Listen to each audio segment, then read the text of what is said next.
Hi சகோ. இந்த love failure ஆயிட்டுன்னு வச்சுக்கோங்களேன்.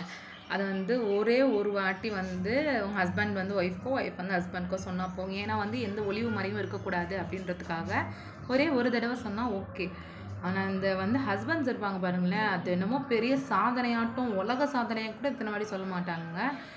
100 வாட்டி இல்ல. ஒவ்வொரு விஷயத்துலயும் ஒரு இடத்துக்கு போனா, இந்த இடத்துக்கு நாங்க வந்திருக்கோம். ஒரு கோயிலுக்கு போனா, இங்க நாங்க போயிருக்கோம். ஒரு படத்த பார்த்தா, இந்த படத்துக்கு நாங்க போனோம். இதெல்லாம் கேட்க கேட்க ஆத்திரம் வருமா வராது. எனக்கெல்லாம் நெறைய நடக்கும். அது இல்லாம இந்த ஒரு படம் ஒண்ணு இருக்கு. அந்த காலா படம்னு நெனைக்கிறேன். அதுல வந்திருக்க ரஜினி சார் தான் இவராம். அந்த எக்ஸ் தான் வந்து அவங்களாம். அந்த செத்து போயிருமே, அந்த பொண்டாட்டி தான் நானாம். என்னங்க இதெல்லாம்? என்ன கொடுமை! அதெல்லாம் தாங்கவே முடியாது.